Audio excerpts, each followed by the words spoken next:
Bismillah wa salatu wa salam ala Rasulillah. Assalamu alaikum wa rahmatullahi wa barakatuh, my dear brothers and sisters. Alhamdulillah, here we are with a new video or new lesson from us.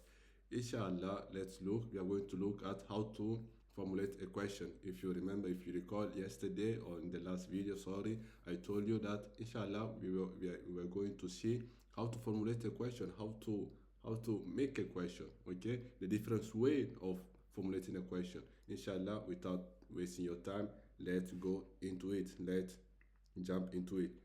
Now, in Arabic, we have particle of making question, okay? So the first particle that we are going to use is the particle to see is the particle ma, okay? Ma, what's the meaning of ma? Ma means what? Ma means what? Okay, so if we put ma in front of hada, if we put ma in front of haza, we say that haza means this. So you can translate it. What is this? What is this? What is this? Okay, and we say that the copular verb in Arabic, they don't exist. It is understood. They are understood. Okay, so we have ma haza. We say hada al baytu.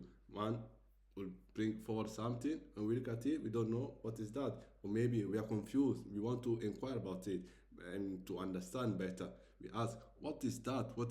So ma haza, we say hada al baytu. We have another ways to formulate a question, that is with the particle ha or with hamza a. Okay, we have hal or a. If you use these two particles, then the question is going to take another form, it's going to be another being. If we want to use this, it's like we are saying, is this a house? Is this a house? Whenever we use hal or la, the answer we have to answer with two articles, na'am or la, because it's a yes or no. I'm only give you a to answer the question. I'm not asking you to elaborate on the question. You can elaborate on the question, but my main point, what I want to have from you is yes or no. Is it this house? Is it a house? The way you can answer is yes or no, and then you can elaborate it. But the first thing I want to have, the first answer is yes or no. Okay, hal hadha baytu, hadha baytu. To use hal or ha or a is easy. You have your sentence. Your sentence in this case, hadha al baytu. You only need to put a before it, or hal, one of the two. Okay, and we say whenever we use this type of question, our main point is to bring at home two things, la or na'am. La or na'am. La means no, and na'am, if you see it here, na'am, these are called particle of answering. Particle of answering. So we have na'am is yes, or la is no. What is la? La is it is lamb and the mud, la. Sometimes you can also find it written like this. Okay, alhamdulillah, here we are, we cover it, and let's move forward. Now I write it also for you, but now you see we have another sentence. This sentence is hada rajulu. We saw it, we covered the letters that compose these words of hada rajulu.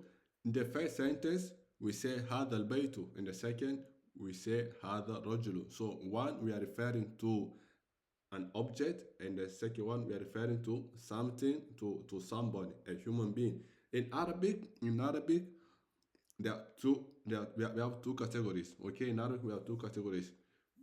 There are the categories of the things with intellect or things without intellect, and our ulama, our scholars, they divide it into these two groups or camps. In the camps or in the groups of the things that have intellect, okay, the ulama say we have the angels, the jinn, and the human beings. These three they are inside the category or in the camp of the teen that we say they have intellect.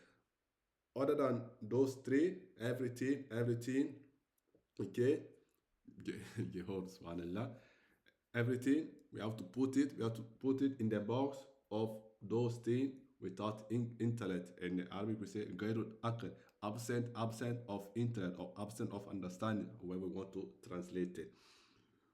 So now we want to say what is this, like we use what for asking what is it for the house and answer it. This is a house. We want to use the same way to formulate a question. So in English we will say who is this, okay, and we will answer this is a man. So also in Arabic we are not going to use what also for the rajulu. We are going to use what is say man, okay, the particle, sorry guys. So we are going to use man, okay, man instead of ma with mim and alif madad. We're going to use ma, mim and nun. Man hada. So man hada means who is this, okay.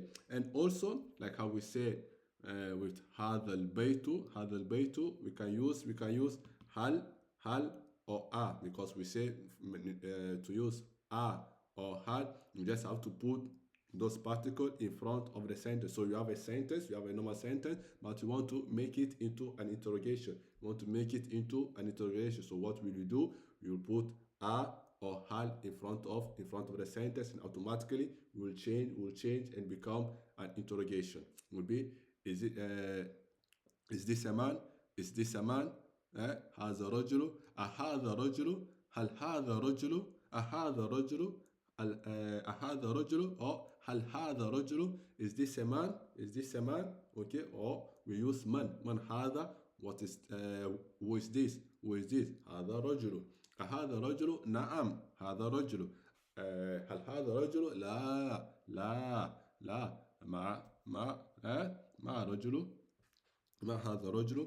So for your interest and curiosity, I write for you how to say this is the particle harful istifham, okay. Harful istifham is the particle of interrogation. Istifham means to understand, so you are inquiring to understand better, to understand something better, to make it clear to you, okay. Then we have harful jawab. They are the particle of answering. La nam. Here we are. Now let's move forward and let's see our next subject. You see my drawing is not good.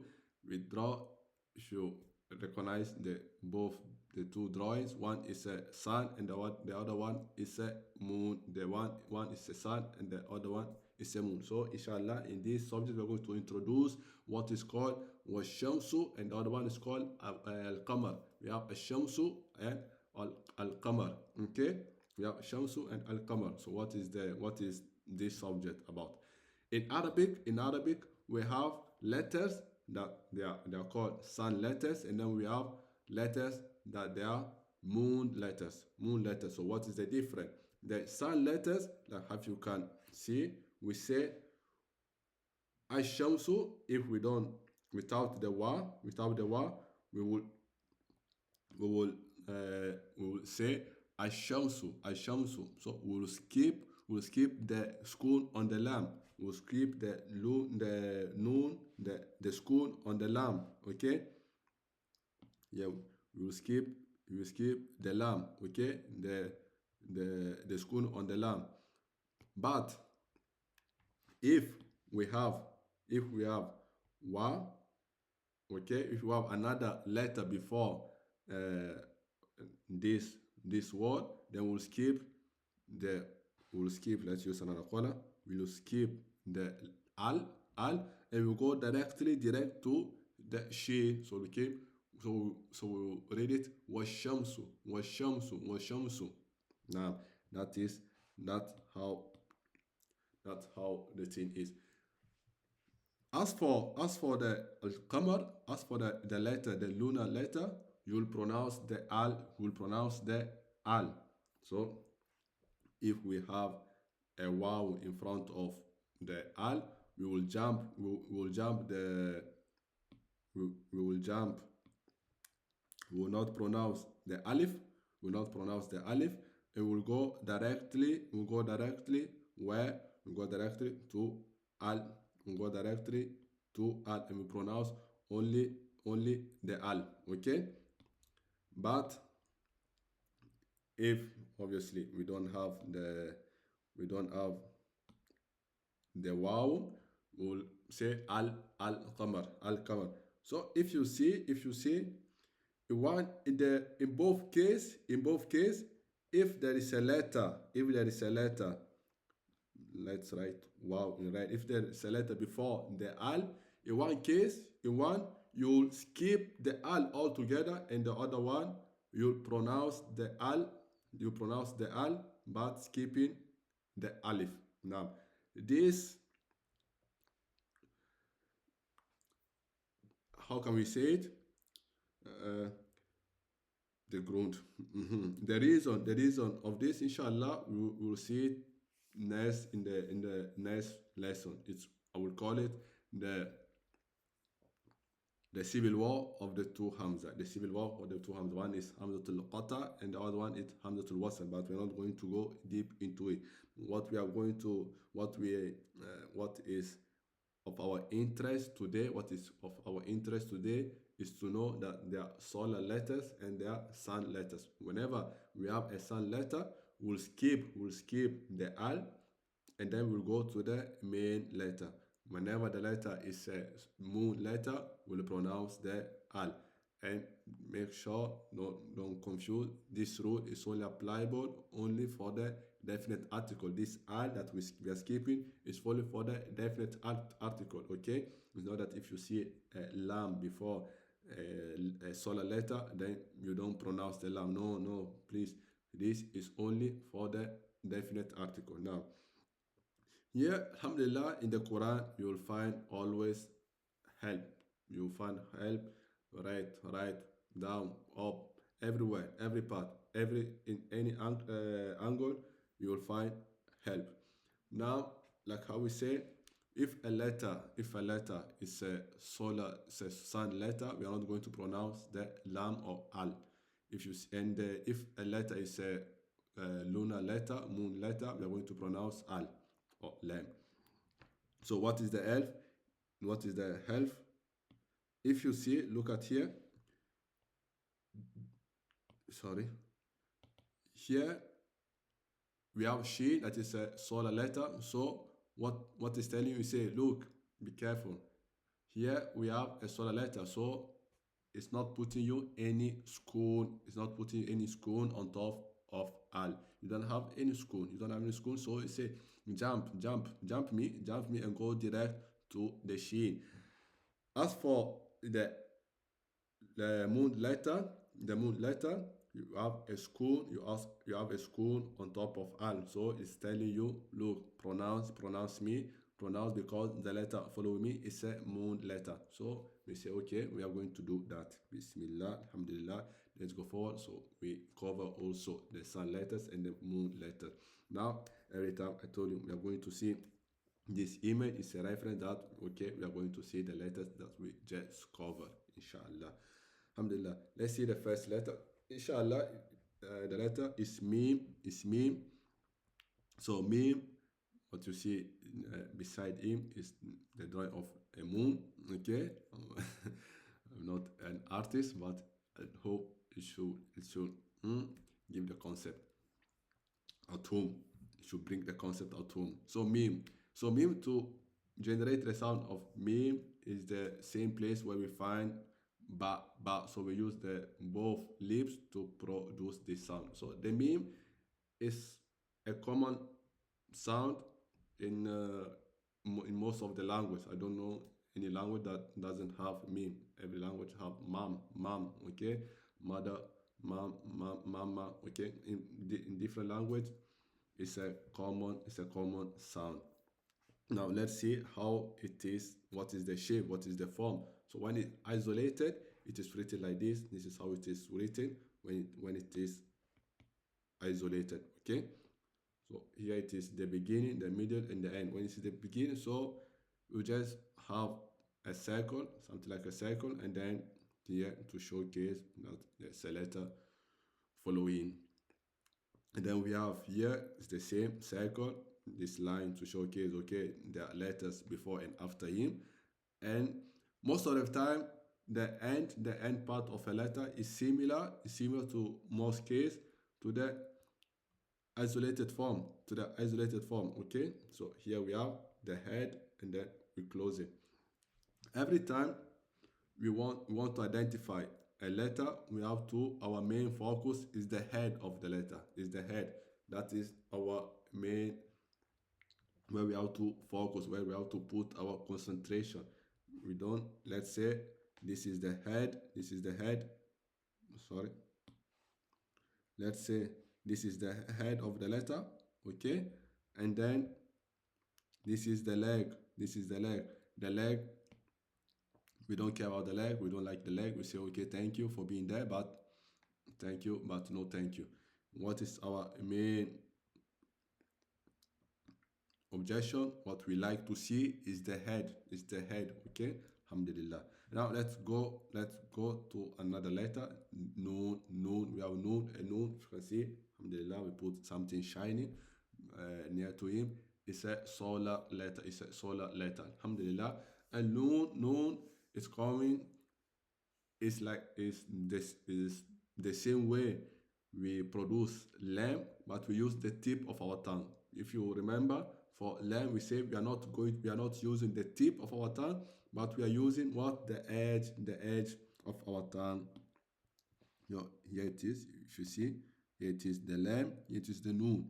Now, the way you produce lamb, similar, you produce what? You produce noon, but for noon, you use the tip of your tongue and you connect it where you have to connect it. Alhamdulillah. Then we have Sheen. Sheen is a solar letter. If you see, alhamdulillah, Sheen is a solar letter. Sheen is similar, it's like a tree, but it's not, I will say, it's not straight. You just rotate it, okay? You inverted it, okay? That is Sheen. If you always look at the dot, we like to see the dot. Now, how many dots? 3 dots. Sheen has 3 dots. We like this dot. Because the dot, they're going to tell us, okay, what letter is that. Maybe we have 2 letters. You have 2 letters that they have the same shape. But one has a letter and the other one doesn't have any letter. Okay? One has a letter and the other one doesn't have any letter. So, have a dot, but the other one doesn't have any dot. So they are going to help us. Sheen has 3 dots, and we say it's like an inverted tree. As for like where we found Jim and Ya, it's the same place where we produce also the letter Shin. So it's the middle of the tongue. So like I told you, we have to concentrate on the head. You see the head of the Shin is this. So if you identify the head of a letter, you won't have problems. Identifying the letter in any textbooks, inshallah. So this is how it is written. The head, you have 3 dots. Then in the head, the line showing you that, okay, there's a letter before and letter following. Subhanallah. Here we are. Sorry. Let's go back. Now we are Sheen. Now, and then you have this, like I told you, most of the time, the letters, when they are ending, they take the isolated form. Okay, they take the isolated form of the letter. And then obviously you have a letter coming before him, and then you close. Alhamdulillah. Now let's look at, we have Qaf, Shamsu, Qamar. For Qaf is the same place where we find the kaf, letter kaf. For kaf, what do we say about it? If you remember, I said it's right before the lowest part of the tongue. It's right before the lower parts of the tongue. So we are not using the lower parts of the tongue because the lower part of the tongue is cough. Then a little bit, you go a little bit forward, you use that part, and what to do with that? You connect it with the hard palate, of the mouth. As for the cough, you use the lowest part of the tongue, and where do you connect it? With the soft palate, That's mean here. For calf, you connect it here, the hard calf here. For cough, here the sound is different. You notice that the sound is different.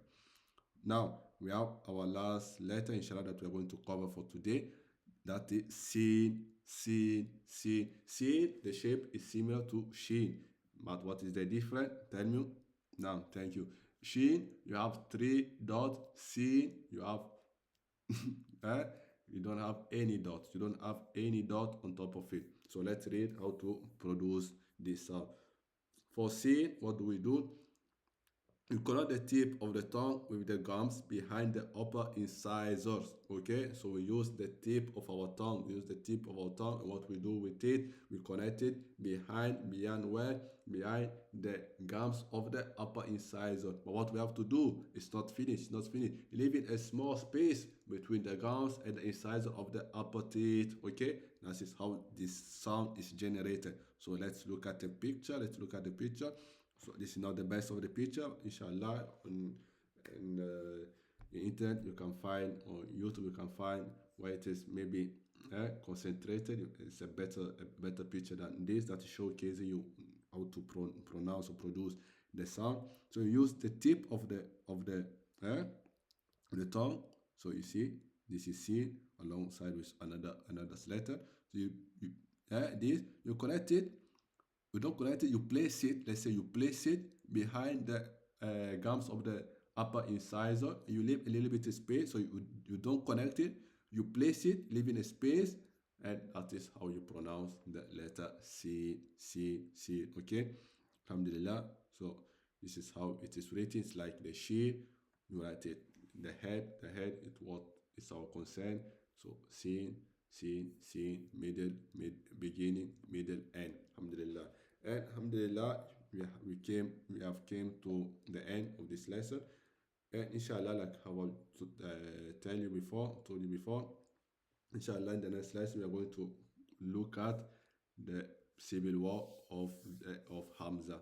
The civil war of Hamza. That is Hamzatul Qata and Hamzatul Wasl. What is the difference? We just see a little bit. I just give you some hint here and there. But inshallah, in the next lesson we are going to see all of it together. And also we are going to see, we look at the cases. Okay, we look at the cases. That's in Arabic there are 3 types of cases: marfu, majrur, and mansub. Inshallah, we'll look what will bring a noun into the genitive case. Okay, so stay with us. If you're not subscribe, inshallah subscribe. If you know someone that is willing to want to learn the Arabic, to read the Quran, inshallah we are here. This is our main effort. Inshallah, by now we end. So here we are. Musa, I'm greeting with the greeting of Islam. Assalamu alaikum wa rahmatullahi wa barakatuh.